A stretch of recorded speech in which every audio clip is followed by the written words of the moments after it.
Greenland holds nearly $50 trillion in untapped resources, more than America's entire economy in a year. It's packed with rare metals that power fighter jets, smartphones, and hypersonic missiles. And here's the twist. America just lost it. Not to China, not to Russia, but to Canada. Yes, while President Trump was fantasizing about buying Greenland like it was a golf course, a group of quiet Canadian businessmen pulled off what Pentagon insiders now whisper about as the greatest Arctic heist in modern history. No tanks, no threats, just contracts, calculators, and one ruthless strategy. The most powerful military on Earth got outmaneuvered by polite Canadians in cheap suits. The U.S. didn't even see it coming. And now, a nation of just 56,000 people holds the keys to America's future weapons, energy, and global influence. How did this happen? Why didn't anyone stop it? And what comes next? The truth will shock you.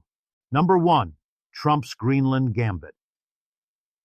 In 2019, the world watched in disbelief as President Donald Trump publicly floated the idea of buying Greenland.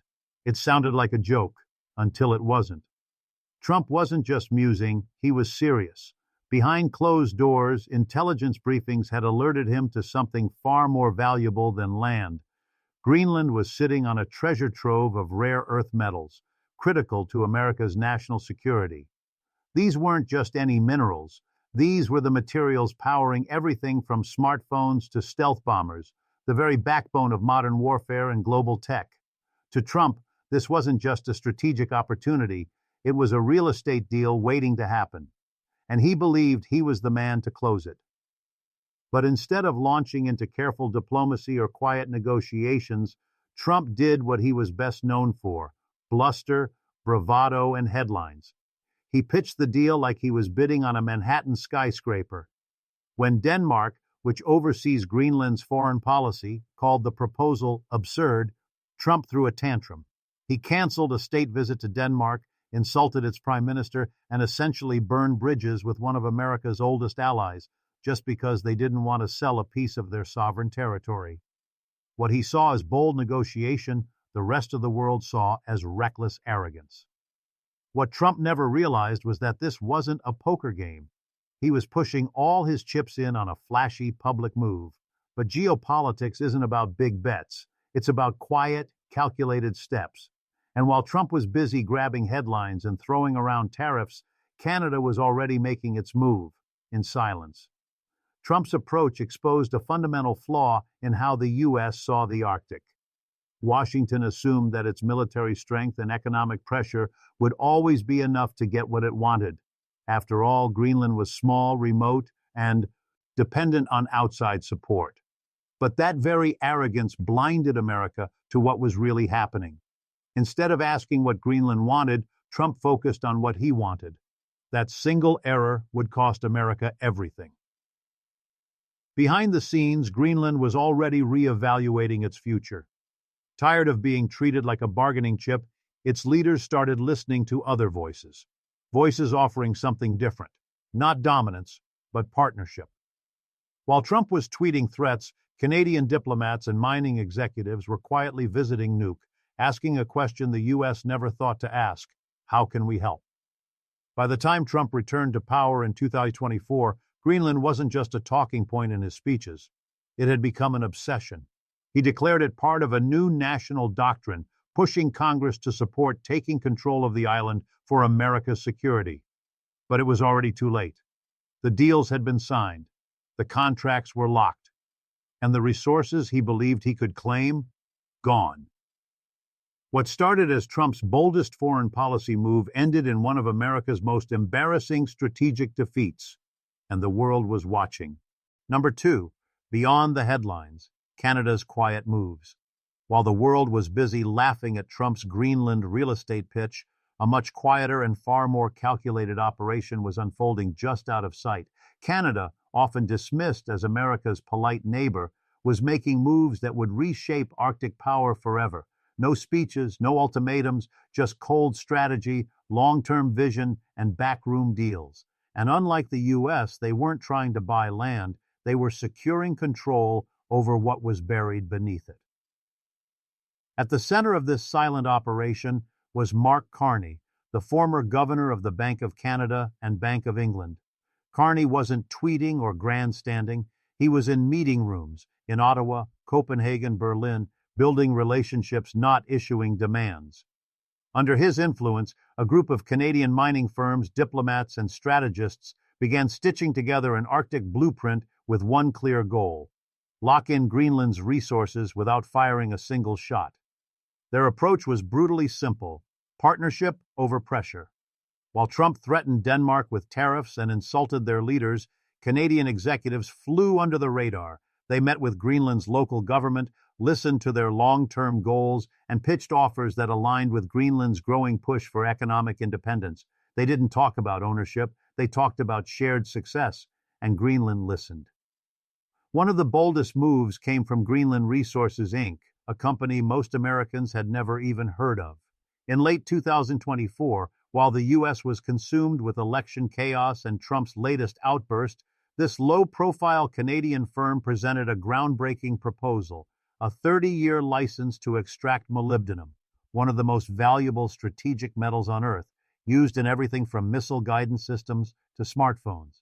But here's the genius: the deal was structured so that the minerals would flow directly into European markets, bypassing the U.S. entirely. No Pentagon oversight, no American middlemen, just pure profit and Greenland's full cooperation. And that was only the beginning. Another Canadian company, Amaroq Minerals, resurrected a mining project so remote and risky that global giants like Rio Tinto and Anglo American had abandoned it decades ago. The Nalunaq gold mine, buried deep in Greenland's ice-covered wilderness, became a test of Canadian resolve. Where others saw logistical nightmares, Canada saw strategic leverage. Because in the new Arctic race, whoever invests in Greenland's future earns its loyalty. By early 2025, these boring Canadian firms had quietly pulled together over $60 million in funding, not just from Canadian banks, but from Norway's oil reserves, Denmark's sovereign wealth fund, and even American venture capital. Yes, U.S. investors were unknowingly bankrolling the very deals that would shut them out of the Arctic. This wasn't just about mining, it was about building trust, forming long-term alliances, and embedding Canada deep into the economic fabric of Greenland's future. While America demanded, Canada delivered. While Trump tweeted, Carney executed. And as Washington continued to see Greenland as a prize to be won, Ottawa had already learned the truth. Greenland didn't want to be conquered. It wanted to be respected. Number 3. The mineral trove. Beneath the ice. Hidden beneath Greenland's vast, icy surface lies one of the richest untapped caches of natural resources on Earth. It's not just snow and glaciers. It's a $50 trillion treasure trove of rare earth elements, strategic minerals, and energy reserves that could fuel the next 100 years of global innovation, warfare, and clean energy. And for a long time, the world ignored it. But as the ice melts and technology becomes more mineral-dependent, Greenland has gone from a frozen afterthought to the epicenter of a new global resource war. We're not talking about gold and silver. We're talking about molybdenum, niobium, graphite, and other critical rare earth elements that most people can't even pronounce. But without them, your phone wouldn't turn on, your electric car wouldn't move, and your country's fighter jets wouldn't fly. These minerals are essential for producing semiconductors, satellites, batteries, wind turbines, missile systems, and nearly every advanced technology that modern economies depend on. And guess where some of the world's largest untapped reserves of these minerals sit? Directly beneath Greenland's frozen soil. One of the most important materials in this race is molybdenum. It's used to strengthen steel in everything from aircraft carriers to hypersonic missiles. It can also withstand extreme temperatures, making it essential for aerospace and military tech. Greenland has so much of it that just one project, the Malmbjerg mine, could supply a significant portion of global demand for decades. That single mine is estimated to hold over 245 million pounds of molybdenum. That's not just wealth, that's power. But there's more. Greenland is also rich in rare earths, a group of 17 strategic elements that are the backbone of modern electronics and weaponry. Right now, over 85% of global rare earth processing is controlled by China. That monopoly has made Western nations extremely vulnerable. If that supply is ever disrupted, whether by war, politics, or trade sanctions, entire industries could collapse. That's why Greenland is so important. It represents a rare chance to diversify global supply chains, breaking dependence on hostile or unstable nations. And it's not just minerals. Greenland also sits on vast oil and gas reserves and controls key access points to Arctic shipping lanes, which are quickly becoming the new Silk Road as the ice recedes. Owning influence in Greenland isn't just about mining, it's about dominating global logistics, trade, and energy for the next century. But here's the irony. While these riches were buried in ice, the U.S. was buried in distractions. America had all the intelligence data, all the military resources, all the funding capacity. But it treated Greenland like a bargaining chip instead of the geopolitical goldmine it truly is. Meanwhile, Canada moved quickly, securing long-term mining licenses, forming strategic partnerships, and positioning itself as the middleman between Greenland and the rest of the world. What was once seen as a frozen wasteland is now one of the most strategically valuable regions on the planet, and Canada quietly wrapped its arms around it while the U.S. watched it slip away. Number 4. Deals over domination.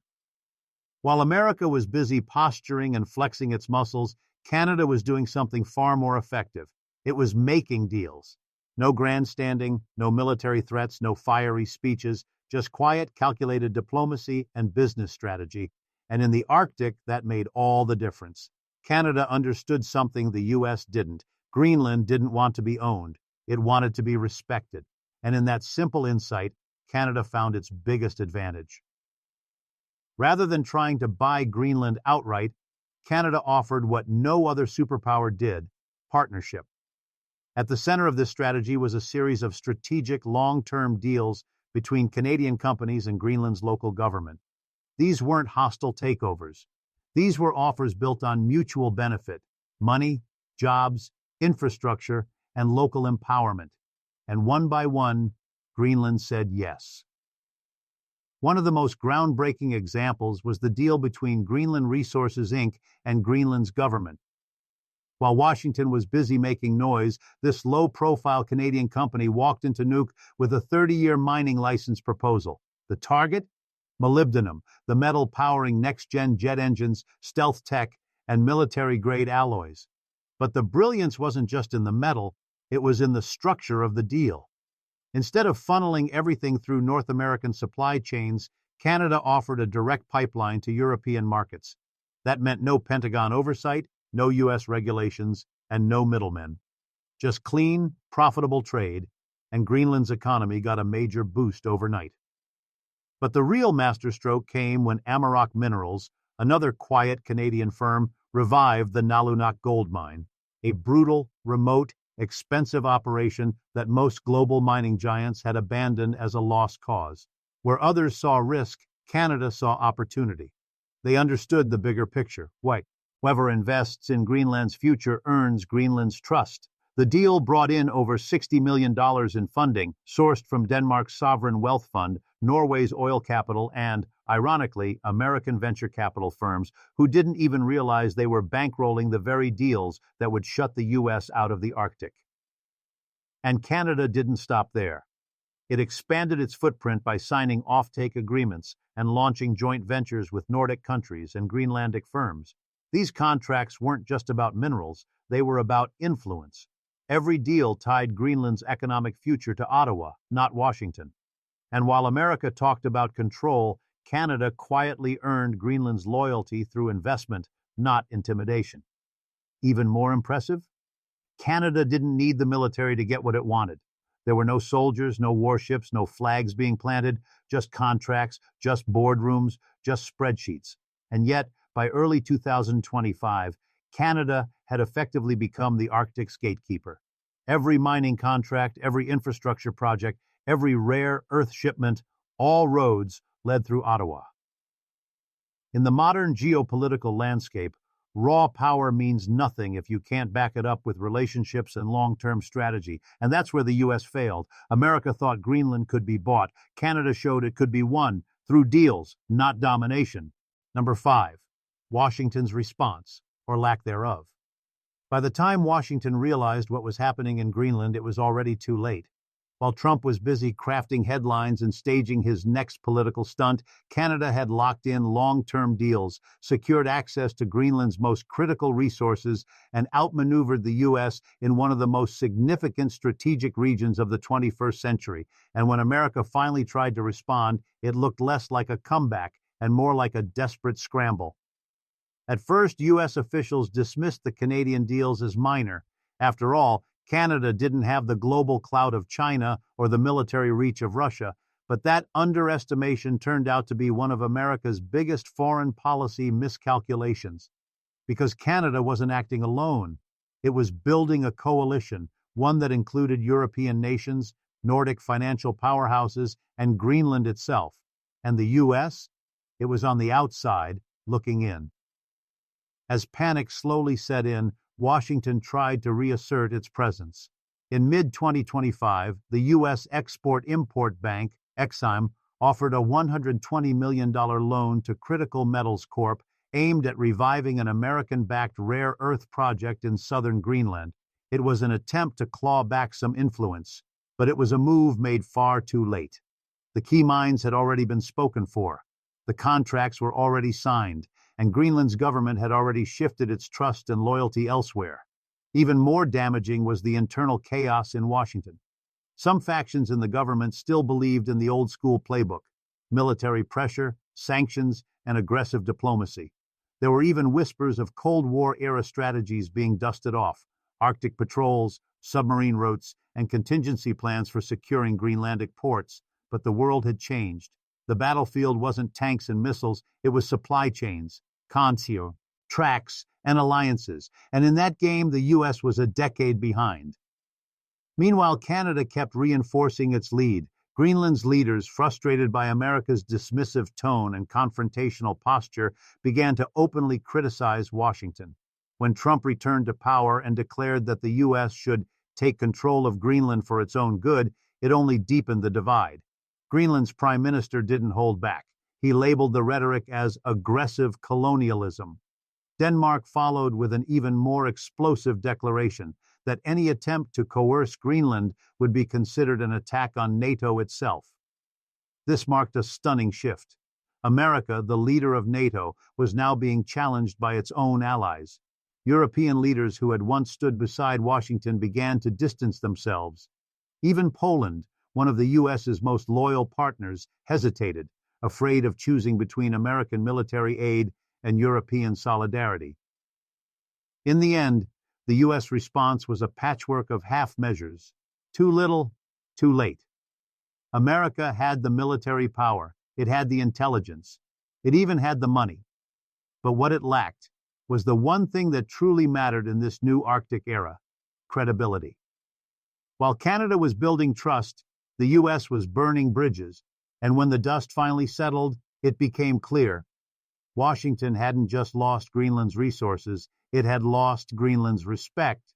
Number 6. Fallout strategic shift. The fallout from America's failed Arctic strategy didn't just bruise egos in Washington, it triggered a global realignment that's still rippling through military briefings, energy markets, and diplomatic circles. What began as a bizarre headline about Trump wanting to buy Greenland has evolved into a case study in how empires lose influence, not with a bang, but with a blunder. And the consequences are far more serious than most Americans realize.